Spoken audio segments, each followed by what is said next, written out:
Hello everyone, if you are new, my name is Marin. Welcome to another reading vlog. This is going to be a weekend reading vlog wherein I am going to tackle one of the books on my 23 and 2023 list and also my September TBR. So before I start off, I will link my TBR up in the cards if you would like to go back and watch that. But this book that I'm going to be reading is A Countess Below Stairs. It was written by Ibbotson. It has been on my TBR on Goodreads since like January of 2012. So this one's been hanging around for a while. This is actually borrowed from a friend and I never read it. She's probably forgotten that she loaned it to me, but we're gonna go ahead and tackle it in this vlog. This is a historical fiction book about Anna. She is escaping the Russian Revolution and she flees to England, and to hide her identity she takes the job of like a household servant, and this is what happens as a result. So that's what we're going to be reading. I'm hoping that I can get done with this weekend. It doesn't seem like it's going to be terribly hard to do, but I've said that before and then it's turned out to actually take longer to read.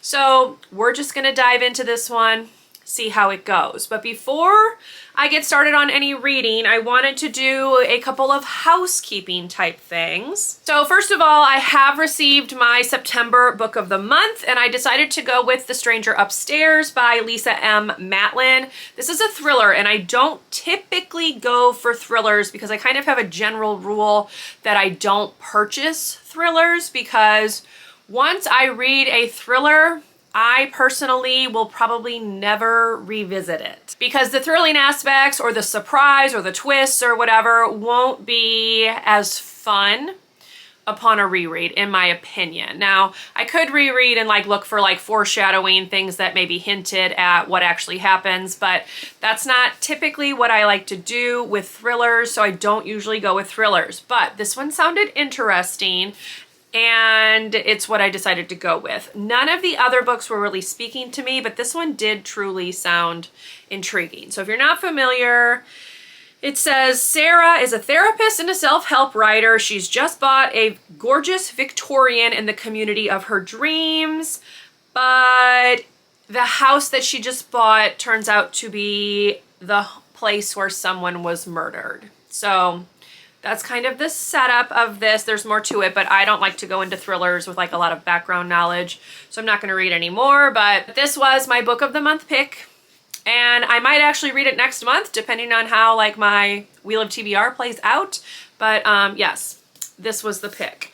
Now I want to go ahead and like recap the start of the month. It is currently September 9th, but I have actually done quite a bit of reading. So let's kind of rewind and catch up since I didn't do any vlogging for like the first week-ish, basically. So I did finish listening to the audio of Water for Elephants by Sara Gruen. That was actually on what I wanted. Well, it wasn't on my official TBR, but I wanted to read it in August. I did finish it on the 1st of September, so I almost got it done in August, but that was the first book I read. I also crossed off the 20th and 21st Nancy Drew books because I did not get to the August book in August, so I needed to read it in September. So I crossed both of those off last week. I also read the third and final book in Holly Black's Good Neighbors series. It's like a YA graphic novel series. I wanted to just finish the series, so I did read the third one of that. It was fine. That series is nothing special. I wouldn't really recommend it, but I wanted to like cross it off the list. The library had it, so we crossed that one off. I also finished listening to the audio of Strands of Bronze and Gold by Jane Nickerson. This was actually my buzzword pick for September. The buzzword is like a game-related word, so I decided to go with bronze and gold being colors of medals that you can win, like in the Olympic Games, you know, so stretching it a bit, but maybe not. So I did read this one. This is a retelling of the Bluebeard fairy tale. I quite enjoyed it. A lot of people think it's really slow, but the audio was quite good, so I enjoyed that. There is a second book and a third book in the series. I will be reading the second book at some point because I did enjoy it. So cross that one off. I also listened to the audio of Shadowlands by Kate Bryan. This is like a YA thriller, psychological thriller type thing. I had actually read this years and years ago, so it was a reread, but I had forgotten almost all of the details. The audio was very well done and I got through it in like a day and a half, basically. Like 2 days, it was done. It was not a very long audio. I listened to it on like 1.8 speed, I think, and kind of flew through it. So that is everything that I've read so far in the month of September. So we're off to a very nice start. I am also 50% of the way through the 5th book in the Gallagher Girls series by Allie Carter. I'm blanking on the name because I get them all confused, but here's the cover, and I'm enjoying that one right now quite a lot as well. My goal is to hopefully be done with that this weekend because I do have quite a few audiobooks that I would like to work my way through this month. So that is the update. I've now been talking for like 6 minutes. So that's what we have in store, just a kind of chill reading vlog. My room is a disaster, so I need to clean that up this weekend. I also need to wash my makeup brushes. I got up this morning and the first thing I did was clean the bathroom, so you can check that off my list because that had been something that I was, putting off for maybe a little too long, and it's done. So now I just need to work on cleaning up my bedroom. I need to go through and like organize my closet, get my dresses and stuff like put away, put where I want them, because right now they're in like a pile because I just took them out of the storage locker and brought them here for like fall, and I need to go through and actually hang them up. So that is on the agenda. I don't know how much of that kind of stuff I'll film. It'll depend because I do want to listen to my audiobook like while I'm doing that. But yes, anyway, that's enough of that. This is what we're gonna read. I will give you an update once I've read 100 pages. So let me see what chapter that will put me on. Okay, I will actually be updating you on page 97. So that will be chapter 5 because the chapter 5 looks actually quite lengthy. So I'll come back and chat with you once I've read the first 4 chapters, let you know what my thoughts are, how it's going. The font in this book is huge, and you can see it's got like pretty good size margins. That's why I said I think it shouldn't take too long, but I've said it before and I've been wrong. So we'll just see how it goes. But I would like to get half of this read today and then finish it off tomorrow. Tomorrow on the agenda, I have to like run some errands, go grocery shopping, that kind of stuff, and I'll bring you along. It will also be like my weekly Starbucks treat because I actually have not had Starbucks in like a couple of weeks.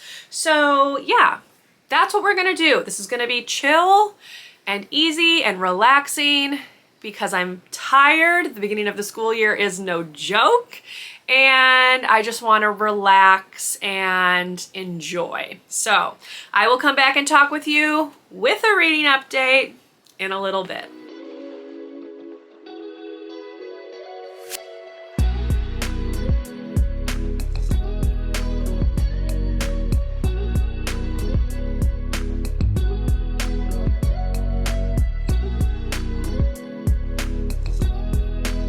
Okay, it's significantly later, but I do have a reading update. So I have read to chapter 6, which is page 121. So I went ahead also and marked out like the halfway point-ish in the book. So I'm going to work on the next 5 chapters, which will put me at page 204, and that will be kind of like the halfway point, and then I'll finish the rest of the book tomorrow. So initial thoughts are that I am enjoying this. Our main character, Anna, is like the definition of plucky. She's like very cheerful, very upbeat. She's not letting the circumstances that her family has gone through like bring her down, and she is kind of over the top. She's so excited to like help everybody, to be a good friend, to be a good person. And it's very obvious that the author is contrasting Anna's goodness with Rupert's new fiance, who has the unfortunate name of Muriel. And anytime you see that name, you obviously know that that person is probably not going to be the best person, like when it comes to like fairy tales and things like that. Because if you think back to like old fairy tales, the kind of bad characters have like unappetizing names basically, and then your like heroines have like the bright princessy names. So there's a contrast in their names. There's a contrast in the characters themselves. We have only really just been introduced to Muriel. Muriel is to marry Rupert, who is the Earl of the household that Anna has found herself a part of. And she and Rupert have had like a couple of interactions, couple of conversations where like her sense of humor has shined through, and he's like charmed by her just because he thinks she's like a really nice person, things like that. He is a survivor of World War I. He was injured like while he was piloting a plane. In the hospital is where he met his fiance, and to me it seems like they have become engaged under some odd dealings, because Rupert can't even remember proposing to her, and it's very clear that she has like some like ulterior motives, and that's where we are so far. So the first chapter did a lot of setting up of Anna, her situation, what brings her to whatever the home is called, I can't remember, but it's the Westerholm family. I can't remember like what the name of the manor is or whatever, but and then each of the subsequent chapters has kind of focused on like other people, so it's been kind of interesting. So you only really got Anna through like her first chapter, and now you're seeing her through like other people's eyes, which is interesting. So that's where we are. I'm gonna go ahead and finish out this next chunk to get to page 204, and if I don't come back and update tonight, I'll give you an update tomorrow. But yes, we're definitely going to be on pace to finish this tomorrow, and we'll see what I think. So right now it's enjoyable, but not like great or bad or whatever. Just kind of in the middle right now. So we'll see what happens, and I will chat with you when I have an update. Hello all, happy Sunday. I've just gotten back from a Target run where I spent way too much money, but I'm gonna go ahead and show you what I picked up that's like Halloween themed, because I did pick up a few things. But first, before I do that, we'll go ahead and talk about A Countess Below Stairs. So I did get halfway through the book. I'm on chapter 10, which is page 204, and my feelings are still about the same. So you definitely have a contrast between Anna and Muriel, and you can also see that Anna has like a really nice relationship with Rupert, who is the Earl, and you can tell that it's like leaning towards like a forbidden romance. It actually says like on the back, an improper romance, even though we know that Anna is like royalty, for lack of a better word, in her own right.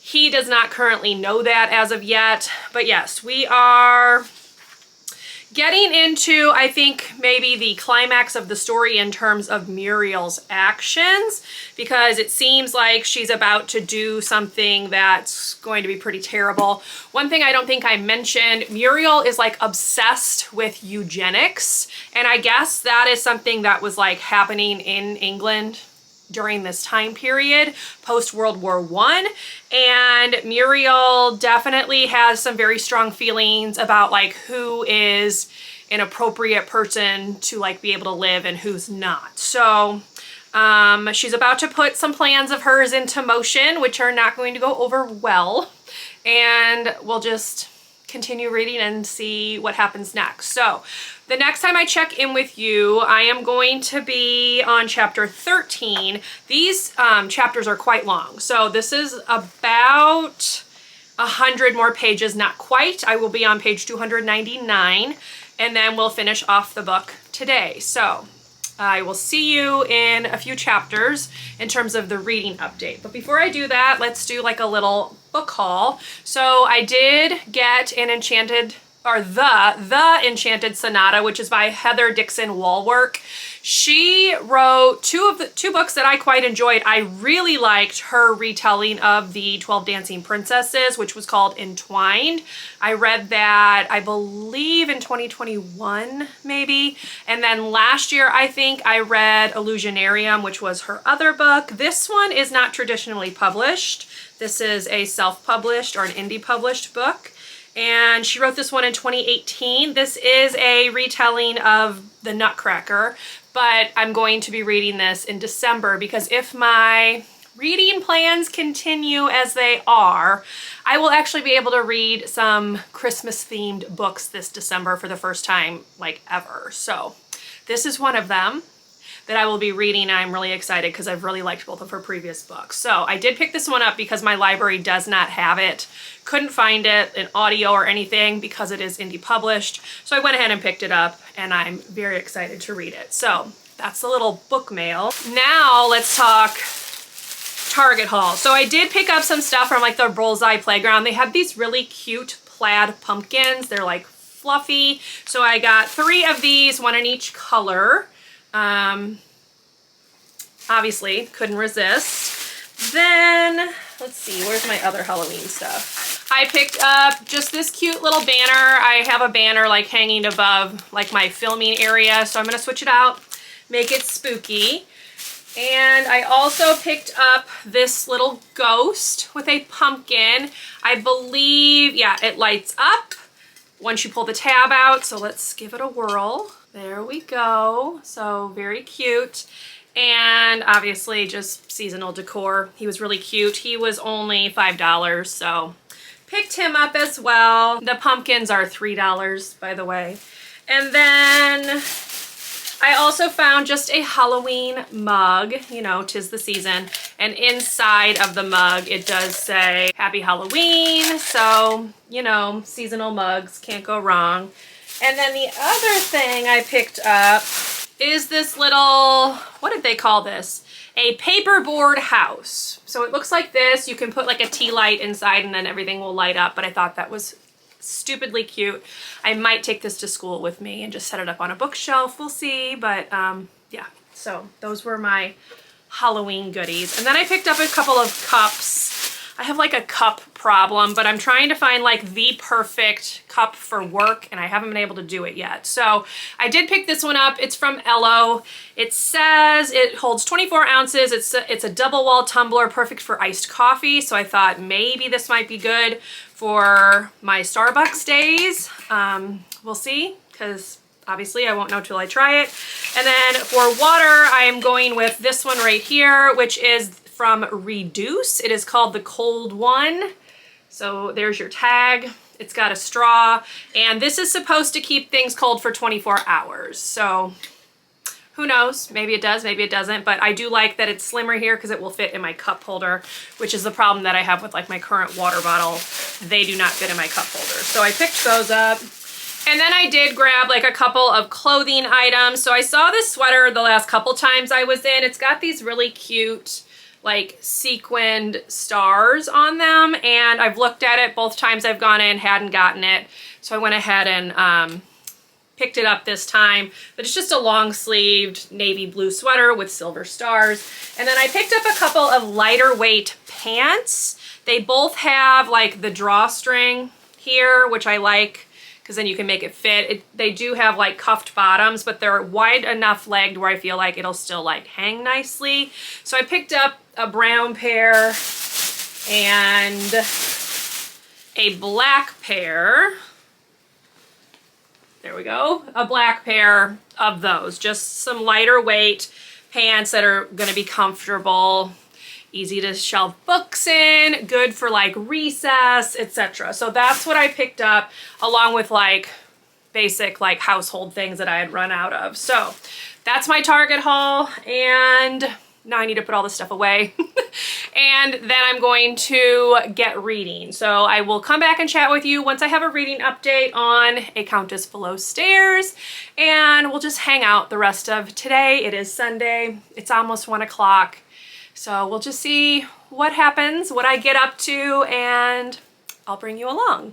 All right, y'all, I am on chapter 13, so I have less than 100 pages left. It's 4:30, so it's a couple hours later. I had some lunch and then I watched a little bit of YouTube and finally got to reading. So even though this has like pretty big font and like good sized margins, this takes me a surprisingly long amount of time to read, like 100 pages. Normally I can get through them pretty quickly, but this one's definitely a bit slower. We've had some interesting turns of events. So it's very clear at this point that Rupert, the Earl, has feelings for Anna. Anna returns them. We've seen 2 instances where Muriel has shown her true colors. Everyone is now aware that Rupert has pretty much saddled himself with a really nasty fiance, but he is like too good of a guy to like go back on his word, even though I'm convinced he didn't actually propose to her. That's not been said, but just I don't think that that actually happened. We have also been introduced to, I believe they're cousins on the Earl's side who come from like an unsavory background. His fiance is into eugenics and obviously has a lot of feelings on like where the lower classes belong, for lack of a better word. So I feel like we're coming to kind of a climax with them. She also has some family members that she was trying to keep hidden that Rupert has since found out about, so I'm curious for them to show up. I want to see what kind of havoc they're going to create. But yes, we have less than 100 pages left, so I will finish this today. I need to take a break right now, though. I need to put away some laundry, and I also need to edit my video that goes up Tuesday. So I'll link that above because it'll be up before this one. And then we'll go ahead and knock out the last bit of this. So yeah, I feel like we are getting to the end, which I mean, you can tell we are, but I mean in terms of the plot too. I don't really think there's a whole lot more that can really happen. So I'll be curious to see how things turn out, how Rupert gets out of this marriage to Muriel and actually gets to be together with Anna, because that's clearly where we're going. And yeah, hopefully it will read a little bit faster for the last 100-ish pages, because this middle part was definitely a bit slow, which I'd seen was the case for many people who have read this book. So yeah, it's still decent. I will say there is some very outdated language in this book in terms of some of the words used to describe various people. So this book was originally written in 1981, and it's obviously set in like 1919, 1920, I think. I can't really remember. So yes, it's like sticking with like historically what terms were used, but obviously when you're reading it in 2023, it, you know, takes you aback a little bit. So just wanted to mention that as well. But yes, we'll be finishing this. Not sure what my rating's going to be right now. I'm enjoying it decently well, but it's nothing over the top great. So right now I'm thinking like 3 stars, but the ending could surprise me. So I'll come back to you when I have more to say.